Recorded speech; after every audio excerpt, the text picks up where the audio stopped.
Buenas tardes, queridos amigos de Hoja de Ruta Radio, a quienes nos miran y nos escuchan por esta plataforma digital. Estamos hoy en cuarta instancia en nuestro programa semanal, en donde conversaremos de algunos tópicos respecto al tema de coyuntura política y coyuntura jurídica. Estoy conjuntamente con mis queridos amigos y colegas, Angélica Porras, Luis Ávila Linzán y Richard González, que creo que tuvo algún inconveniente en la conexión y se desconectó. Esperamos retomar contacto con él lo más pronto. Bueno, vamos a empezar y vamos a ir conversando sobre algunos tópicos de coyuntura al día de hoy, martes 14 de abril, día 28 del aislamiento social decretado por el gobierno nacional. En este sentido, el gobierno nacional, en la cabeza de Lenín Moreno y su ministro de Economía y Finanzas, ha decretado, mejor dicho, ha anunciado una serie de medidas económicas y ha anunciado un proyecto de ley de urgencia económica que será presentado en los próximos días a la Asamblea Nacional. En ese sentido, el gobierno nacional busca de alguna u otra manera, ha dicho, generar ingresos económicos para poder hacer frente a la crisis social. Frente a esto quisiera empezar con Angélica para conversar sobre este tema. Una de las primeras bases de este proyecto de urgencia económica que presenta el Ejecutivo es la creación de un fondo de ayuda humanitaria que estará principalmente integrado por los aportes de los servidores públicos, específicamente por quienes ganan más de $1,000, se les descontaría el 10%, y a los trabajadores de la empresa privada se les aplicaría una tabla. ¿Qué opinión te trae esto? En época de crisis, Angélica, le metemos las manos en el bolsillo a los más necesitados, a la clase más golpeada. Buenas tardes. Buenas tardes, Santiago, Luis, Richard. Bueno, habría que decir varias cosas y hacer varias reflexiones sobre la propuesta en general económica que ha hecho el gobierno. La primera cuestión que hay que mencionar que la resolución de la crisis, y más aún de esta crisis, no puede estar en manos de los ciudadanos. Nosotros aportamos con nuestra parte, que es guardar el confinamiento, que es cuidar la salud, es dejar de trabajar, pero es el Estado el que tiene que dar soluciones. Entonces, una medida de la naturaleza que está planteando el gobierno nacional, a mí me parece que es una medida, en primer lugar, desesperada, que lo que muestra es la desesperación de la situación en la que se está. Todos los expertos, y estamos hablando de la CEPAL, de la OIT, de la propia OMS y de otras organizaciones, indican que la resolución de la crisis tiene que estar en manos de los gobiernos, porque son ellos los que tienen que tomar las acciones para superar la crisis tanto sanitaria como económica. Entonces, primer elemento, ¿cuál es el plan que tiene el gobierno para superar la crisis económica y la crisis sanitaria? No hay ningún plan. Lo único que está diciendo es, ustedes ciudadanos, denme más dinero mediante colaboración obligatoria para superar la crisis. ¿Cuál es el plan del gobierno? Entonces no hay gobierno, no hay Estado. Porque una medida de esta naturaleza lo que me está diciendo es que no hay Estado, que no hay un Estado que planifica, que no hay un Estado que tiene una solución. Entonces, por ejemplo, la OIT ha llegado a la conclusión de que debe haber un consenso sobre medidas específicas para superar el tema del empleo. Medidas económicas. Primera medida específica, mantener las relaciones de trabajo. Y eso supone dos grandes cosas. Primero, prohibir los despidos, pero a la vez que prohibir los despidos hay que acompañar eso de una política que permita a las empresas solventar la nómina. ¿A cuáles empresas? A las pequeñas y a las microempresas, que son las empresas que dan la mayor parte del empleo. Y segunda cuestión, aumentar la protección social, es decir, hacer transferencias de dinero a las personas que han dejado de percibir salarios, es decir, a todos aquellos y aquellas que forman parte del 50% del trabajo informal. Esas son las medidas, ya están pensadas, ya lo ha dicho la OIT, ya lo ha dicho la CEPAL. Entonces, cuando tú ves que el gobierno te dice, en lugar de recurrir a estas medidas como insisto, renta básica o transferencia para la nómina a las pequeñas y microempresas, te dice, vamos a esperar o vamos a exigir la colaboración de los funcionarios públicos y los privados, que además muchos de ellos no han percibido salario. Los funcionarios públicos aún no les acaban de pagar y a los privados les han reducido la remuneración. Encima de eso les están pidiendo que de ahí mismo salga el dinero. Es decir, quienes están pagando la crisis son los ciudadanos. ¿Dónde está el trabajo del Estado? Pareciera que no hay Estado y no hay gobierno. Así es, Angélica. Luis, en esa desesperación que habla Angélica, el ministro de Finanzas emitió una frase muy controversial en la que dice que la realidad ha superado a la legalidad. En este sentido, como que abre el abanico para poder innovar y salirse del Estado de Derecho y poder realizar una serie de situaciones que podrían efectivizarse para, según ellos, obtener mayores recursos para enfrentar la crisis. Otra situación que quisiera preguntarte, ¿cuál es tu opinión respecto a la creación de un fondo de inversión que estaría manejando específicamente por privados, tomando en cuenta que se estaría alimentando este fondo por recursos públicos provenientes de la recaudación tributaria? Bueno, yo quisiera primero retomar la primera frase que has dicho, o sea, que la realidad supera la legalidad. Eso hay que tomarlo como es y de dónde viene, porque fíjate que para eso sí supera la realidad, la legalidad. Justamente cuando se trata de dictar medidas que son inconstitucionales, que son medidas ilegales, ahí sí no importa que la realidad supere la legalidad. Pero ¿qué pasa cuando, por ejemplo, hay otros sectores que están exigiendo que la Corte Constitucional se pronuncie? La Corte Constitucional dice, no me puedo pronunciar porque formalmente falta esto, falta el otro, o es así o es asado. O sea, ¿cuándo justifica que la realidad supere la legalidad? Cuando a ellos les conviene, cuando corresponde a los intereses de los grandes poderes económicos. Entonces eso no tiene ningún sentido. Yo veía, por ejemplo, por ahí un tuit que había emitido el señor que es dueño del Banco del Pichincha, que básicamente daba la receta de lo que hay que hacer en el país. Bueno, él es un banquero, tiene sus intereses en la banca. ¿Qué tiene que estarle diciendo al gobierno lo que tiene que hacer? El gobierno lo que tiene que hacer es preguntarle a los dirigentes sindicales, a los dirigentes empresariales, a los dirigentes de la sociedad y decir, bueno, a ver, ¿cómo vamos a salir de esto? Y luego, entonces esa es una primera cuestión. Y la segunda pregunta, ya me olvidé lo que me planteabas, Santiago. La segunda pregunta más bien quería enfocar a Luis respecto a cuál es tu opinión, Luis, respecto a crear un fondo de inversión que sea manejado por privadas, tomando en cuenta que ese fondo se va a nutrir de la recaudación tributaria, porque esta recaudación del 10% al salario de los trabajadores es un tributo. ¿Cuál es tu opinión respecto a este tema? ¿Por qué el Estado se siente incapaz de manejar recursos para afrontar esta crisis?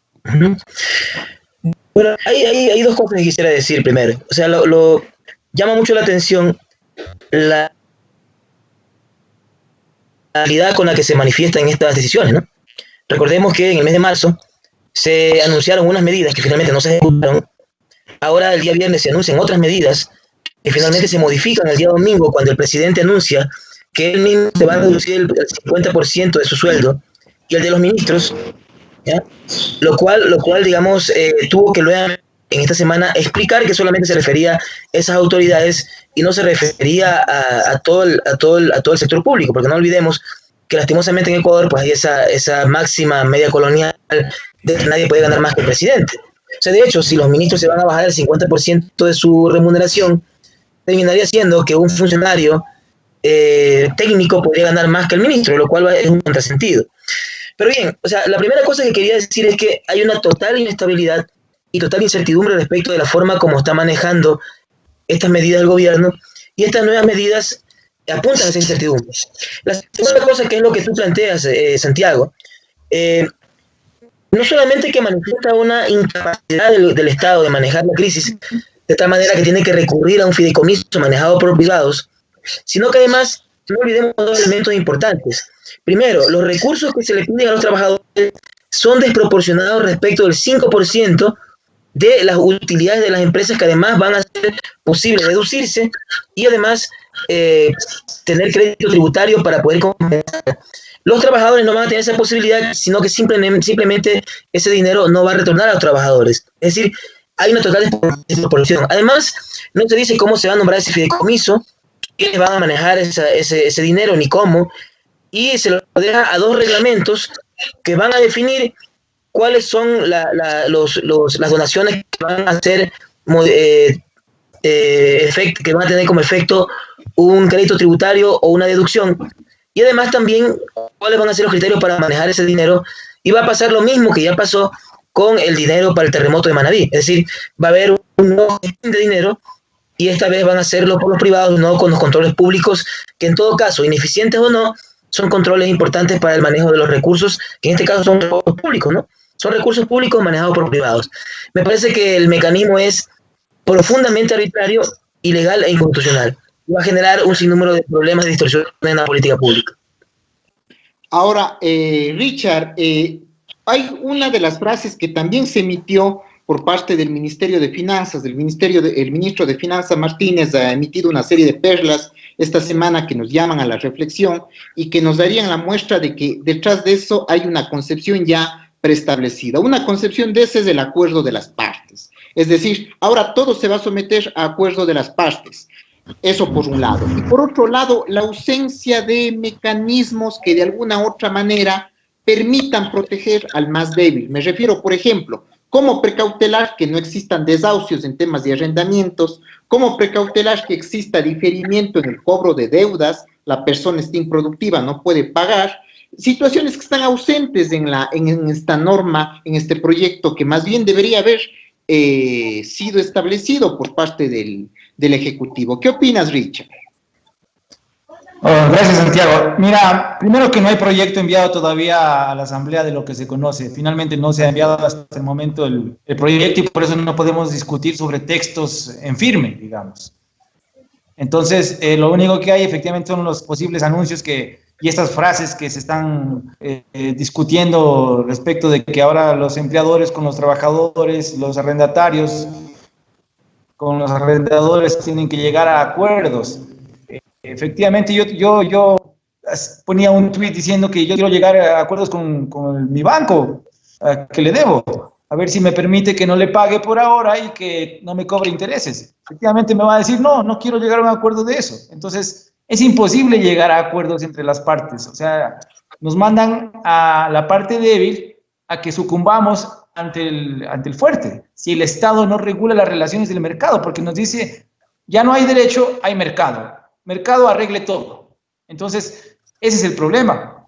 Los trabajadores tendrán que reclamar sus derechos, los juzgados van a reventar y hay que ver cuál es la posibilidad de que en efecto en el corto tiempo ellos puedan obtener alguna indemnización o algo por el estilo. En la práctica va a ser muy complicado. Si el Estado no entra a regular, a meterse, a auxiliar a la parte más débil y también a poner las divisas, los dólares que se requieren a la pequeña y mediana empresa para que el empleo no se pierda, la economía va a estallar. Entonces, todo el acuerdo de las partes es humo. Nos están vendiendo humo.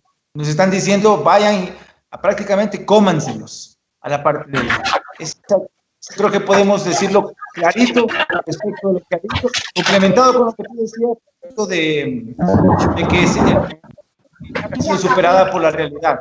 Entonces, el mercado simplemente actúa. Es lo que entiendo.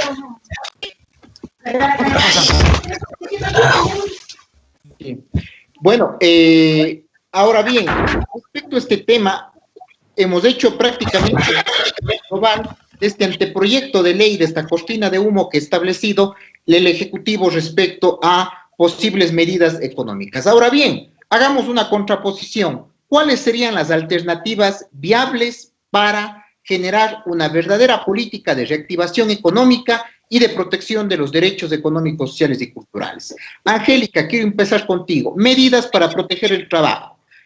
Hemos visto todo lo contrario. Prácticamente ahorita se posibilitó ya una especie de aplicación del 169, numeral 6, para el tema de terminar la relación laboral mediante caso fortuito, situación que los jueces la pueden echar abajo y configurar el despido intempestivo, pero en este momento ya se está configurando, se está abriendo la puerta a posibilidad. Angélica, ¿qué medidas para proteger el trabajo?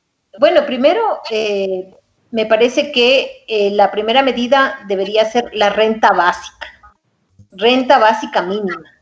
Es decir, tengamos en cuenta que en nuestro mercado de trabajo, el 50% aproximadamente de las personas que trabajan lo hacen no en empleo formal. Entonces, a ese 50%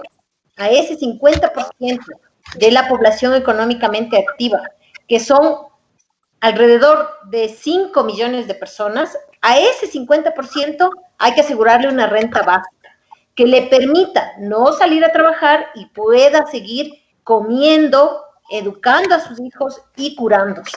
Entonces, un primer elemento es eso. Un segundo elemento es, bueno, ¿cómo evitar los despidos? En primer lugar, hay que prohibirlos. Y al contrario de lo que ha hecho el Ministerio del Trabajo, que el Ministerio de Trabajo ha permitido los despidos, porque con el acuerdo ministerial, lo que dice el Ministerio de Trabajo es, basta que usted se registre en el Ministerio del Trabajo para que pueda utilizar el artículo 169, numeral 6. ¿Cuál es ese artículo? El de fuerza mayor. Sí, dicen que, bueno, lo que pasa es que ahora tiene que cesar las funciones, no sé qué, la empresa. Primero, eso no está en el acuerdo. Pero en segundo lugar, eso tiene que ser valer en un juicio. Y en un juicio de 3 años. Entonces, ¿qué trabajador tiene dinero para hacer un juicio de 3 años para que le indemnicen? No para que le devuelvan el trabajo, le indemnicen por despido intempestivo. Entonces, eso es una infamia, porque se está permitiendo que se utilice el 169.6 sin indemnización alguna. Y ya hemos visto manifestaciones al respecto. Entonces, hay que prohibir los despidos, pero hay que diferenciar. No es lo mismo que le despida un restaurante que ha tenido que cerrar sus puertas o una cafetería que ha tenido que cerrar sus puertas, que le despida una gran empresa. Las grandes empresas tienen capacidad de sostener 1 o 2 meses de pare, que van a recuperar, porque luego van a hacer recuperar. Y otra muy distinta es tener a una microempresa y a una pequeña empresa que ¿cómo hacer para que sostenga el empleo de esta micro o mediana empresa? Haciendo transferencias para que el Estado asuma una parte del pago del sueldo. Y esto no es una locura. Ya lo ha dicho la OIT, ya lo ha dicho la CEPAL y ya lo han hecho algunos países. Esas son las primeras medidas que debe tomar. Pero claro, cuando uno ve las medidas que está tomando el Estado, o sea, uno sabe que va a ir directo al despeñadero. Eso se ve. Así es. Luis, con respecto a la renta básica que hablaba Angélica, prácticamente somos el único país que ha tomado medidas para reactivar la economía, estableciendo mayores tributos y mayor recaudación a la población que está siendo afectada por esta paralización de actividades. Somos el único país. ¿Qué opinión te merece esto? ¿Qué medidas económicas, macroeconómicas, se podrían implementar en este caso para la reactivación de la economía, reflejada también en el acceso de las personas a la Mira, a mí lo que me llama la atención es que normalmente, digamos, lo que está pasando en el mundo, en el caso de la pandemia del coronavirus, es lo que ya clásicamente se dice, que la soga se rompe siempre por el lado más débil. Y lastimosamente el lado más débil termina siendo los trabajadores, ¿no? Lo que planteaba hace un rato, de esta propuesta de que los empleadores lleguen a acuerdos con los trabajadores, es imposible, porque los acuerdos se llegan siempre entre partes que tienen iguales poderes. No se puede llegar a personas que tienen diferentes poderes, porque siempre van a perder los trabajadores. Eso es bastante absurdo. Una de las medidas, y en esto yo concuerdo con lo que plantea Angélica, que hay que implementar, es la defensa del empleo, pensando además que el modelo que se aplicó económico en los últimos 10 años en Ecuador estuvo fijado en el consumo. Es decir, una cosa que no están viendo las empresas y lo que no está viendo el gobierno es que si se disminuye sustancialmente el consumo después de haber aplicado un modelo de ese tipo, va a haber un shock económico inevitable. Es decir, si vamos a reducir si vamos a poner en la espalda de los trabajadores y de los empleados públicos el peso de la crisis, tarde o temprano, en los próximos meses, va a haber un retorno que va a afectar a las propias empresas. Es decir, las medidas económicas que se tienen que tomar deben ser, en la medida de lo posible, equilibradas, y eso no está ocurriendo. Hay un total desequilibrio porque termina pagando los funcionarios públicos, los trabajadores, el peso de la crisis, y más bien, en esta crisis, las empresas grandes están ganando ingente cantidad de dinero, por esta crisis particularmente, y luego se les va a compensar lo que vayan a donar o lo que se les vaya a descontar. Eso es absurdo. Es decir, lo que se tiene que hacer es, de alguna manera, buscar equilibrios para que todos podamos de alguna manera repartir la carga. Yo estoy de acuerdo que trabajadores privados, informales, trabajadores también pongamos algo de digamos, en esta crisis. Sin embargo, lo que está ocurriendo ahora es un total desequilibrio y una cuestión importante. Los bancos siguen cobrando los créditos, a pesar de que la Junta Bancaria ya estableció la posibilidad de que se lleguen a acuerdos y se generen una especie de moratoria que luego meses van a pagar las deudas. Sin embargo, eso no está ocurriendo, y particularmente no está ocurriendo en la banca pública, lo cual es bastante curioso. Lo que la banca privada es mucho más permisiva que la banca pública. Entonces, algunas de las medidas que se tienen que hacer es el postergamiento de pagos de créditos para que puedan realizar acuerdos de pago que beneficien y liberen un poco la carga de créditos, particularmente de la clase media. La clase media, 3 años, ha adquirido créditos para comprar casas, para negocios, para comprar vehículos, y hay que dirigir ciertamente a sectores y no solamente a las empresas grandes, que siempre son las que se benefician de estas crisis. Básicamente es lo que creo que debería hacerse. Hay que buscar equilibrios, especialmente enriquecer a los mismos de siempre. Richard, mecanismos de protección social. Vos hablabas de esta relación de la prevalencia del más fuerte frente al más débil. ¿Qué mecanismos en distintas áreas, Luis los ha mencionado algunos, pero qué otros mecanismos se pueden implementar que son eficaces para proteger a las personas, a la clase media que está inactiva y que no tiene mayores ingresos? Y otra situación que quisiera preguntarte, hay un tema que sigue estando recurrente, el tema del achicamiento, perdón por utilizar esta palabra, del tamaño del Estado. Se escuchan nuevas alarmas respecto a el despido masivo de servidores públicos y la aplicación de estas figuras de la supresión de partidas y de la eliminación y de la compra de renuncias voluntarias. ¿Cuál es tu opinión, estimado Richard? Gracias, Santiago. Mira, mecanismos para poder defender los derechos los veo bien débiles. No olvidemos que acabamos de pasar por un proceso en el que la Corte Constitucional cerró los ojos ante el pago de la deuda y ante la protección que debe darse a todos los que están en primera línea, como son Fuerzas Armadas, Policía y médicos, respecto de que les brinden los elementos necesarios para poder atender la pandemia y no vean afectada su vida y su integridad. Entonces, mecanismos, por así decirlo, jurisdiccionalmente hablando, es bien complejo. Además, ¿qué mecanismos pueden existir si no hay política pública? Y la política pública tiene que hacerla el Ejecutivo, tiene que hacerla la Asamblea. Entonces, hay una omisión en la política pública, hay una desidia por parte de los organismos que tienen que hacerlo. Entonces, la institucionalidad no está dando salida a la crisis. En ese sentido, no hay mecanismos para poder contener la crisis. Simplemente va a haber mucho desempleo. Te digo lo que pasa con nosotros. Nosotros vivimos de libre ejercicio profesional, ¿cierto? Si no hay gente quien quiera litigar, si no hay gente quien quiera consumir o estar en el mercado activándolo, simplemente no hay trabajo, así de simple. Y lo mismo ocurre en todo lado, en los trabajos autónomos. Entonces, eso hay que tenerlo en cuenta, y el Estado tiene que emplear mecanismos que se llaman políticas públicas para evitar que toda la economía se vaya al piso. Eso por un lado. ¿Qué mecanismos? Ya los ha dicho Angélica, ya los ha dicho Luis. Efectivamente hay que ver si el Estado está dispuesto a que la crisis, digamos, la soporte. ¿Quién? Los empleadores, los empresarios, los banqueros, ellos no quieren soportar la crisis, o quieren soportar lo menos posible, y quieren, como decía Luis, sacar la mayor ventaja posible de esta crisis. Entonces, todo va a recaer en la clase media y en los trabajadores y en los pobres. Eso hay que tenerlo bien claro, si no hay política pública que vaya en sentido contrario. ¿Qué te digo respecto de que, repito, los acuerdos entre las partes, lo único que están diciendo, el Estado nos está dejando abandonados? El Estado nos está abandonando a la suerte del mercado. Y tú sabes que mientras más mercado, menos derechos. Eso es lo que te podría decir, Santi. Sí.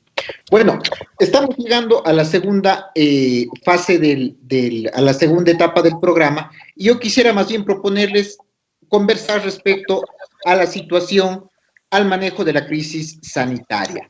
En un reporte de un matemático muy prestigioso en Guayaquil, que aplicaba un mecanismo de cálculo muy sencillo, sumando el total de inhumaciones y de cremaciones en los principales cementerios de Guayaquil y de Guayas, se estableció que había alrededor de 7.300 muertos desde el 23 al 9 de abril, desde el 23 de marzo al 9 de abril.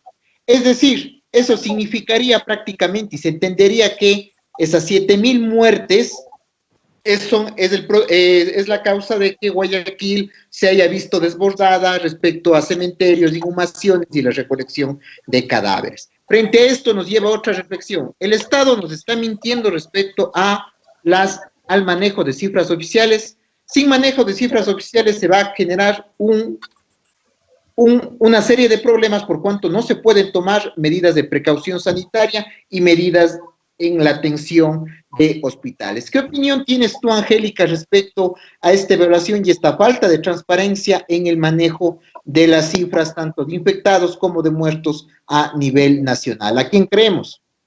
Bueno, yo creo que hay que tomar en cuenta varias cosas allí. En primer lugar, cuando uno lee el artículo del matemático Illingworth, la metodología es bastante clara. La puede comprender cualquiera. Yo tengo una cifra de personas fallecidas en un mes cualquiera y le resto de lo que reportan los propios cementerios de cuántas personas han sido registrados en sus registros y que por tanto han fallecido y están enterradas allí o han sido cremadas. O sea, es una metodología bastante clara. No me parece que una metodología de esa naturaleza pueda ser inventada. Es más, la persona que hace la referencia en la revista Vistazo señala que ha llamado a uno de estos cementerios y ha comprobado la cifra que menciona este matemático. Entonces, a mí me parece que esa es una grave alerta de que algo está pasando con las cifras. Pero además tengamos en cuenta que las cifras han sido corregidas ya varias veces y que el propio gobierno ha dicho que no está seguro de las cifras porque no hay, primero, capacidad para procesar las pruebas y luego suficientes pruebas. Entonces, la lógica de la atención sanitaria a esta pandemia y la lógica del éxito de la atención sanitaria es justamente poder realizar las pruebas. Pero ¿cómo se realizan estas pruebas?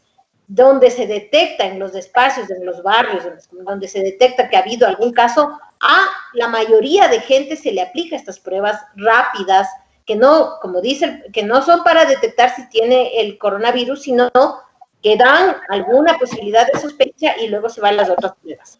Este mecanismo no ha sido utilizado en el país. Entonces, constantemente las cifras oficiales nos están diciendo, falta tiempo para procesar, es decir, hay días represados, 6 días, 4 días, que en esta pandemia significan cientos de personas muertas o miles de personas infectadas, porque estamos supuestamente en la semana de más crecimiento de la curva. Entonces, a mí me parece bastante claro que hay un problema con las cifras del gobierno, que lo han reconocido ellos, pero además que ya vienen voces de varios lugares, ahora con esta metodología a mí me parece bastante sencilla y bastante clara, que indica que hay más muertos de los que se dice y más contagiados de los que se dice. Ahora, si el gobierno no transparenta la crisis, va a ser el responsable de las muertes que se van a producir. Porque si tú no tienes idea, te da una falsa sensación de seguridad. Decir, por ejemplo, no son tantos, es decir, que no importa que no haya suficiente equipo de seguridad para los médicos, no importa que no haya suficientes test rápidos, no importa porque no es tan grave. Esa es la sensación y esa es la consecuencia de no decir la verdad con los números.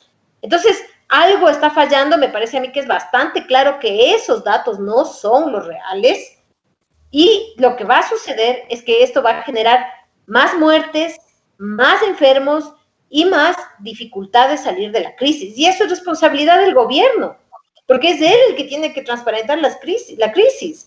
O sea, tiene que transparentar el número de personas enfermas, pero es culpa del gobierno y es también culpa de la Corte Constitucional que se ha negado a hacer un seguimiento de su propio dictamen de constitucionalidad.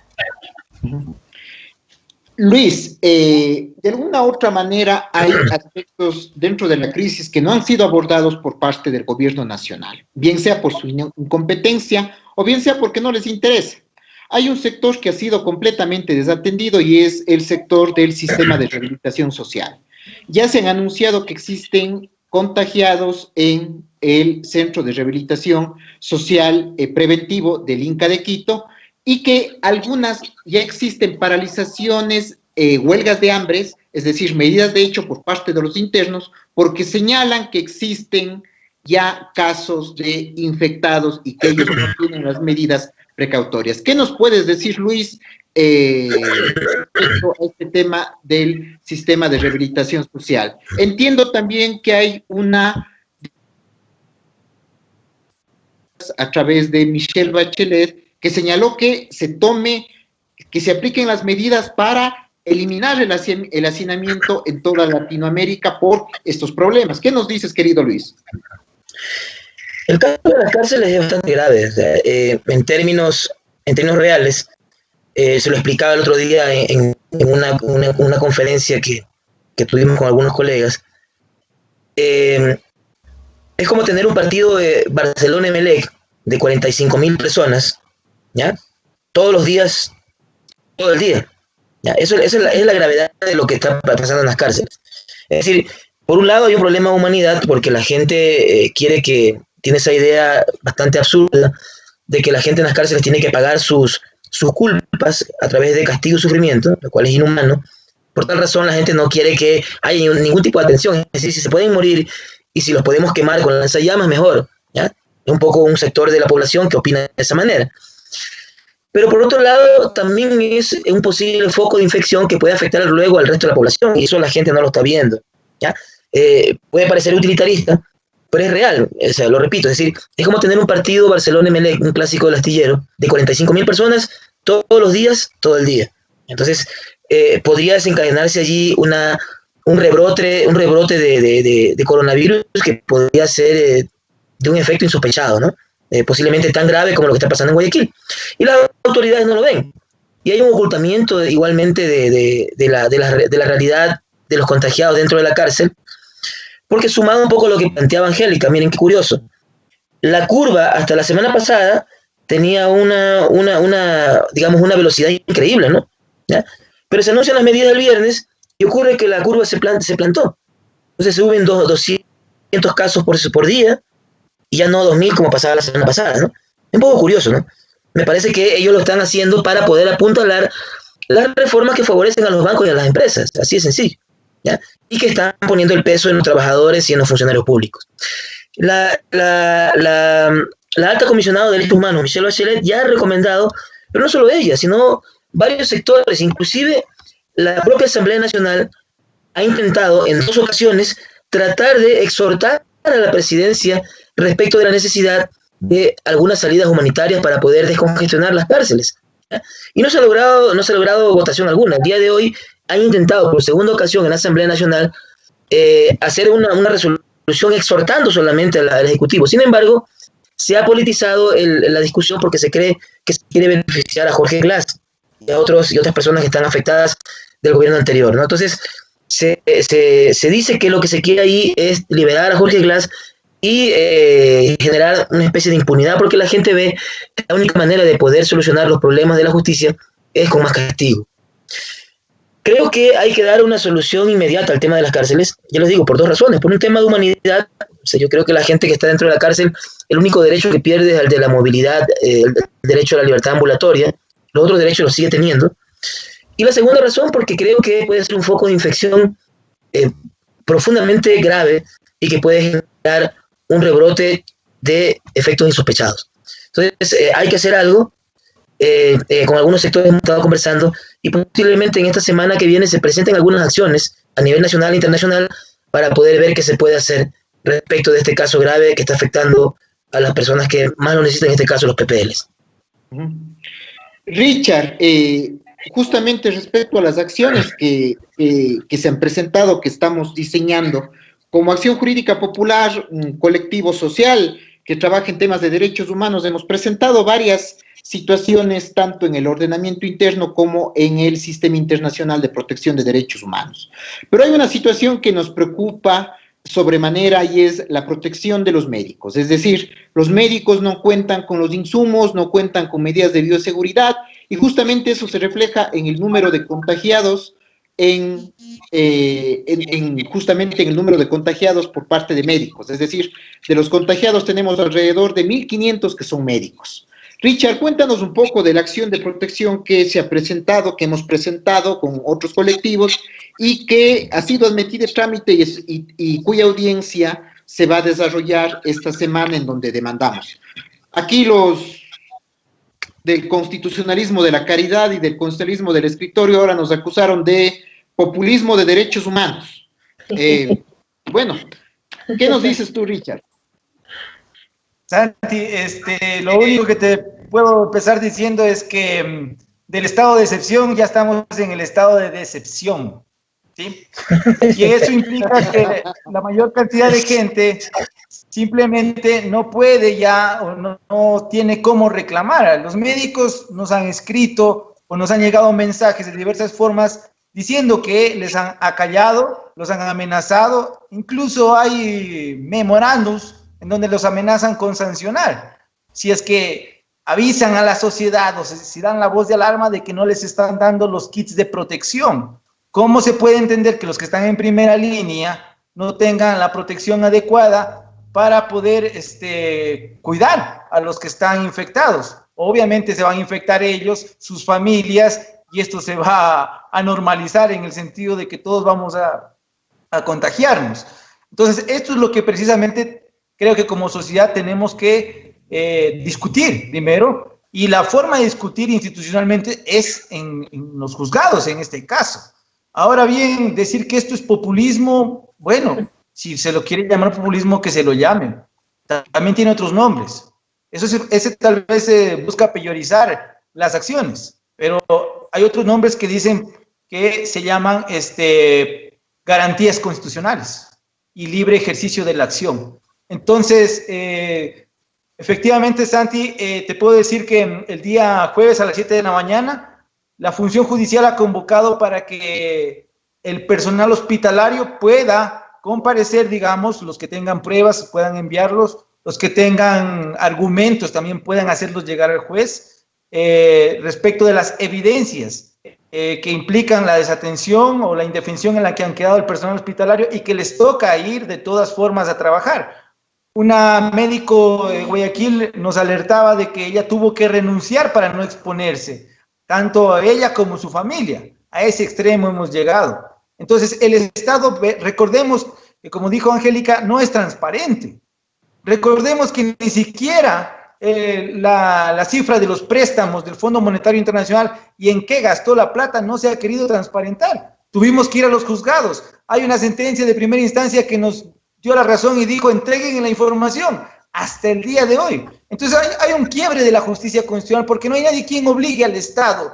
No hay quien le diga, vea, señor Estado, usted tiene que cumplir, función ejecutiva especialmente. Entonces, por eso yo digo, ya es el estado de decepción. Ya no es decepción, es de decepción. Eso, Santi, y creo que el jueves vamos a poder visibilizar una vez más, en qué estado estamos viviendo. Así es. Richie, Angélica y Luis, entremos a una ronda final de las apreciaciones finales. Sí, realmente yo comparto con ustedes lo que han manifestado, pero a quienes nos acusan o nos han tratado de catalogar, nosotros nos hemos formado en el constitucionalismo de derechos, es decir, en el constitucionalismo que defiende derechos y que defiende personas. Ese es el constitucionalismo popular y seguiremos planteando las acciones que sean necesarias. Y justamente en ese sentido, en ese estado de decepción que tú has manifestado, Richie, muchas de las veces sí ha habido situaciones en las cuales podemos estar muy desanimados y muchas de las veces con Angélica hemos conversado y Angélica tal vez ha sido la que más nos levante el ánimo. Yo en esa óptica quisiera escuchar sus apreciaciones finales respecto a lo que tenemos que seguir haciendo y al trabajo que tenemos que seguir reforzando en la lógica de la protección de los derechos. Angélica. Bueno, decir que en economías y en estados como los nuestros, como los latinoamericanos, si es que nosotros mismos, nosotras mismas no asumimos la defensa de nuestros derechos, nadie lo va a hacer. Por lo tanto, es una obligación ética, es una obligación moral de quienes creemos en los derechos humanos, porque es bien facilito pararse delante de los estudiantes y decirles, hay que defender los derechos humanos, para eso están las grandes garantías que trajo la Constitución del 2008, la Corte Constitucional es poderosa, cualquier juez constitucional puede mandarle al presidente de la República. Esos son los avances de la Constitución del 2008. Es bien fácil pararse delante de los estudiantes y decirles eso. Pero otra cosa es hacerlo, cuando todo el mundo te acusa de que quieres figuretear, de que eres populista, o que cuáles serán tus intenciones escondidas. No, hay una sola intención, y es que efectivamente se haga realidad la Constitución que ellos mismos propagaron como lo máximo del mundo. Entonces, ¿de qué nos sirve que esté escrito en el papel que sí, la defensa de los derechos humanos? Eso es un cuento, si es que no se lleva a la práctica. Y ese precisamente es una inmoralidad, porque si hay alguien que va y se planta delante de sus estudiantes y le dice, ustedes pueden accionar la acción de protección, la acción de inconstitucionalidad, tal cosa, porque el juez constitucional es el más poderoso, pero después se hace el tonto, no le interesa, entonces estamos hablando de una sociedad muy hipócrita. Y desde luego, estamos hablando de derechos de las personas, no estamos hablando de cualquier cosa, estamos hablando de la vida de las personas. Entonces, en ese sentido, me parece a mí que no es solamente una cosa interesante activar las garantías constitucionales, porque hay que hacer que el derecho funcione, sino que es un deber moral porque somos abogados, un deber ético porque somos abogados. Luis, tú decías ayer algo sumamente que me llamaba la atención. Siempre el poder va a tratar de deslegitimar la lucha por la protección y tutela de los derechos. ¿Cuál es tu opinión respecto a este tema? Sí, o sea, miren, el problema es que los colegas que lastimosamente, digamos, hablan de este populismo constitucional, este populismo de los derechos humanos, están mostrando lo peor de la sociedad, o sea, es decir, una sociedad que no encuentra alternativas y cree que lo único que las personas que reclaman son las personas que generan problemas, ¿no? Yo recuerdo algo este concepto que tenía Nietzsche, que decía que hay la moral del esclavo y la moral del superhombre, ¿ya? Es decir, la moral del esclavo es aquella que está comprometida particularmente con la propia esclavitud, ¿ya? Y no ve más allá. La moral del superhombre es aquella que se supera, ¿ya? Y aquella que se supera de esas banalidades. Entonces, cuando una persona, por ejemplo, era esclava y quería escapar y luego era recapturado, lo que ocurría es que les castigaban a todos. Entonces terminaba siendo culpable la persona que reclamaba por esa esclavitud o huía de esa esclavitud. Entonces, yo creo que un poco lo que está ocurriendo ahora es que hay ciertos sectores, más allá de su conservadurismo, que están inmersos en esa lógica particular de no encontrar ninguna razón para poder solucionar los problemas. Entonces, ellos no son las personas que están gerenciando la solución de los problemas y tienen la audacia de poder criticar a los otros que estamos intentando hacer algo. Es decir, lo que sea Angélica, hay una postura ética de poder hacer algo para que esto funcione y de que todos podamos tener una oportunidad de la manera más democrática posible. Además, esta gente que critica, ¿no? Nosotros somos abogados de derechos. El problema es que ellos son abogados de derecha. Ese es el gran problema. Así es. Richard, tus apreciaciones finales y tu mensaje. Santi, yo quiero resaltar el silencio, digamos, cómplice, me imagino que por la cuarentena también, de parte de las universidades, de los sindicatos. No hay nadie quien reclame. Entonces, ellos también se han puesto en cuarentena. ¿Qué les pasa a los dirigentes sindicales, a los dirigentes sociales, a los movimientos, a las universidades? ¿Qué sucede con las universidades, señores? ¿Están en cuarentena todos? Es la pregunta que surge en la sociedad. Entonces, yo creo que efectivamente, como decía Angélica, al derecho hay que hacerlo andar, a la fuerza, porque si no, simplemente nos toca apagar la luz y ver qué más se hace. Gracias. Bueno, muchísimas gracias, queridos compañeros, querida compañera. Muchísimas gracias, hoja de ruta. Y bueno, nosotros no hemos acogido nuestra opción por el derecho, pero sí por los derechos. Y en eso seguiremos trabajando, seguiremos luchando y seguiremos también analizando estos temas, porque una de las principales formas es que estas situaciones se divulguen y que las personas se empoderen de las situaciones que están atravesando. Les envío un cordial saludo, todos a seguir afrontando esta cuarentena, a arrimar el hombro, y un gran abrazo con todos y todas. Buenas tardes. Gracias. Adiós. Gracias.